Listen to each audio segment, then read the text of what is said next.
అతిత కోఫీసు merit scholarship తో విదేశాల MBBS contact వెయిట్ MBBS education service. Welcome to Suman TV.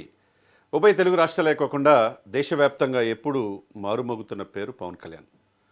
దేశ ప్రధాని మోదీ గారు ప్రపంచ దేశాన్ని మనల్ని పొందితే ఈ దేశ ప్రజలు మనల్ని పొందుతున్న వ్యక్తి పవన్ కళ్యాణ్. ఎందుకు పతాక శీర్షికల్లో ప్రతి సన్నివేశాల్లో పవన్ కళ్యాణ్ గారు లేని న్యూస్ ఒక్కరోజైనా ఉండదు అంటే అతిశయోక్తి కాదు. అది తెలుగు మీడియా అయినా, సోషల్ మీడియా అయినా, నేషనల్ మీడియా అయినా. ఎందుకు దీనికి కారణం ఒక్క రోజులోనే వచ్చిందా అంటే ఎన్నో నమ్మలేని నిజాలు పవన్ కళ్యాణ్ గారి అంతర్మతంలో, భారతదేశంలో, ఒక తెలుగు రాష్ట్రాల్లో ఒక సినీ నటుడి నుంచి రాజకీయ నాయకుడిగా ఎదిగిన తీరుని మనం అందరూ తెలుసుకోవాల్సిన ఆవశ్యకత ఎంతైనా ఉంది. అతని జీవితంలో ఎన్నో నమ్మలేని నిజాలు, చిన్నప్పటి నుంచి ఎన్నో ఒడిదుడుకులు, ఈ సామాజిక రుగ్మత, సమాజంలో అనేక ఎందుకు ఇలా ఉంటుందనే పరిస్థితిలో నక్సలిజంలోకి వెళ్ళిపోదాం అనుకున్నాడు తన మిత్రుడు ఆనంద్ సాయితో కలిపి. ఒకానొక సందర్భంలో ఈ వ్యవస్థ మీద గిట్టగా ఎందుకు ఇట్లా సమాజంలో రక్షణ లేదు, మహిళలకు రక్షణ లేదు, తోటి వాళ్ళకి రక్షణ లేదు, కొంతమంది ధనవంతులుగా కొంతమంది పేదవాళ్ళుగా మిగిలిపోతున్నారని ఆ భావజాలం చిన్నప్పుడే పునికి పుచ్చుకున్నాడు. అదే మరి ఆయనకి ఆ రోజే బీజం పడినట్టుంది. ఈ రాష్ట్రం మీద, ఈ దేశం పట్ల, ఈ సమాజం పట్ల బాధ్యత తెలియజేసినట్టుంది. కానీ చదువుకోవాలి, ఇంటర్ మధ్యలో ఆగిపోయింది. కానీ తనకున్న ఇదిని ఎట్లయినా సినిమాల వైపు దృష్టి మరలిస్తే అట్లయినా మారతాడనే ఉద్దేశంతో చిరంజీవి గారు ఆ రోజు సినిమాల్లోకి ఆయన్ని తీసుకెళ్ళగలిగాడు. అయిష్టంతోనే సినిమాలు ఒప్పుకున్నాడు.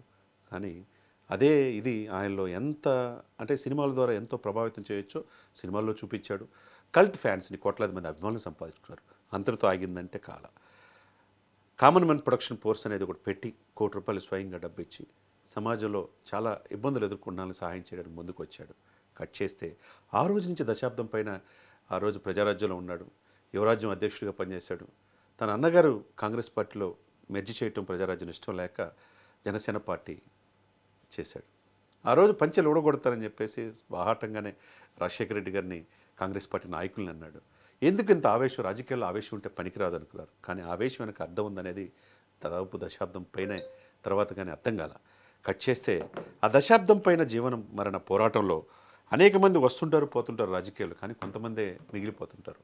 ఎక్కడ గెలవకపోయినా చివరికి ప్రజలను ఏ విధంగా అన్నాడంటే 2 చోట్ల ఓడిపోయినా ఇంకొకరు అయితే రాజకీయాలు వద్దు, నాకెందుకురా బాబు, నా ఫ్యామిలీ లగ్జరీస్ జీవితం, సినిమాలు తీసుకుంటే డబ్బులు వస్తాయి 100 కోట్లు, నా ఫ్యామిలీతో హ్యాపీగా ఉండొచ్చు, విదేశాల్లో తీర్థయాత్రలు చేయొచ్చు, మంచి బిలియనర్గా అవతరించవచ్చు అని అనుకోవచ్చు. కానీ తను అనుకున్నది తడువుగా. తెలుగు రాష్ట్రాల్లో దశాబ్దాల తరబడి సనాతన ధర్మం పైన దాడులు జరుగుతున్నాయి. హిందూ దేవాలయాలపై దాడులు జరుగుతుంది. దేశంలో అనేక ప్లేసుల్లో దాడులు జరుగుతున్నాయి. ఎవరు అడిగేవాళ్ళు లేడు. ఎందుకంటే ఈ లౌకికవాద ముసుగులో ఓట్లు పోతాయనే బాధ కావచ్చు, భయం కావచ్చు.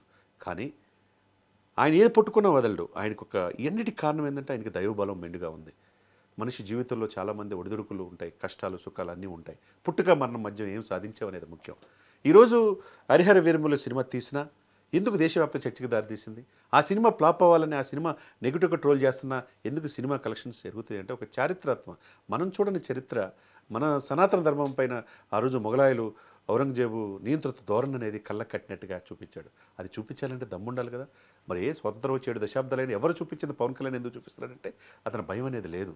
ఈ దేశానికి సుస్థిరమైన ప్రభుత్వం కావాలనుకున్నారు. మోదీ గారిని ప్రధానమంత్రి అవడానికి కారణమయ్యాడు.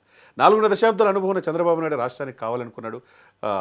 అంధకారమైన ఆంధ్రప్రదేశ్ని పోలవరం పూర్తి చేయాలి, అమరావతి పూర్తి చేయాలని చంద్రబాబు నాయుడు గారికి అన్కండిషనల్గా 53 రోజులు రాజమండ్రి సెంట్రల్ జైల్లో ఉన్న వ్యక్తికి సపోర్ట్ చేశాడు.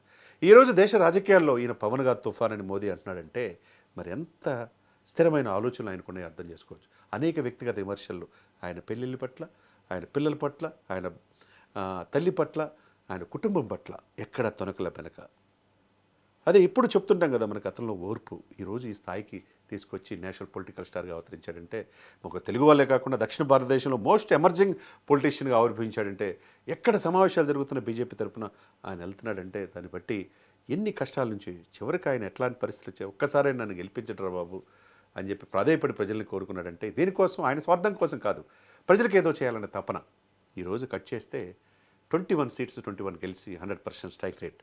ఒకప్పుడు 10 సంవత్సరాలు రాజకీయం చేద్దాం, మేము తప్పితే ఎవరుండరు అని చెప్పేసి ప్యాకేజ్ స్టారు, మ్యారేజ్ స్టారు, రకరకాల అనే మాటలని వ్యక్తిగత దోషాలు దిగిన మాజీ ముఖ్యమంత్రి జగన్మోహన్ రెడ్డి గారితో సహా వాళ్ళ మంత్రులందరూ కూడా ఎక్స్పెక్ట్ చేయని విధంగా చెప్పి వాళ్ళ 151 సీట్ల నుంచి 11 సీట్లకి పరిమితం చేసింది ఎవరు? ఇదే పవన్ కళ్యాణ్.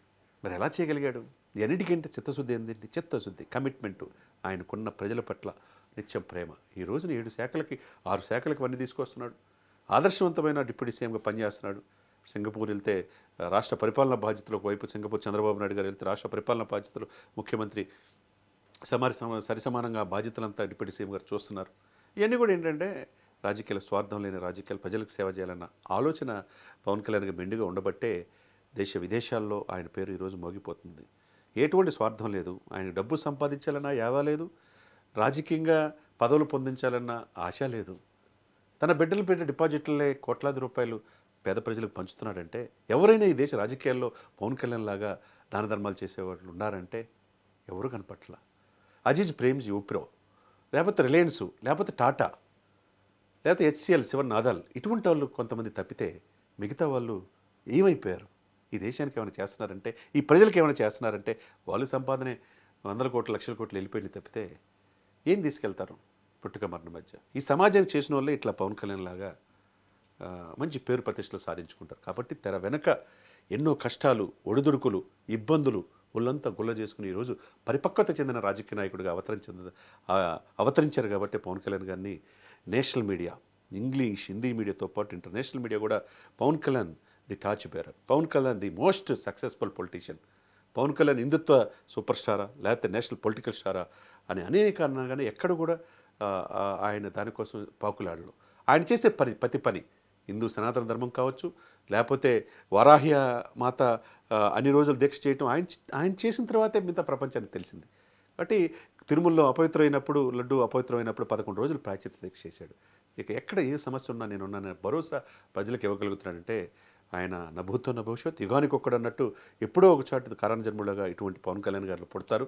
ఆయన నిండు నూరేళ్ళు ఆయురారోగ్యాలతో ఉండాలని మనం కోరుకుందాం. ఇటువంటి వ్యక్తి సక్సెస్కి ఆయన గెలిపోవటంలో ఆయనకు సంబంధం లేదు. అయినా కానీ ఆయన ఫ్యాన్ బేస్ రోజు రోజుకు పెరుగుతూ ఉంటుంది. ఈ హరిహర వీరముల ద్వారా ఇంకొక ఫ్యాన్ బేస్ ఆయనకు కలిసి వచ్చింది. కాబట్టి ఏదైనా కానీ దేశం సుస్థిరంగా, దేశ పరిపాలన కాబట్టి పరిపాలనతో పాటు ప్రజలు బాగుండాలనే ఆకాంక్ష ఉన్న నాయకుడు ఎప్పుడు కూడా ప్రజల గుండెల్లో అట్లనే ఉండిపోతాడు. వాళ్ళ గుండెల్లో పెట్టుకొని ఆయన చూసుకుంటారు. అటువంటి వ్యక్తే పవన్ కళ్యాణ్.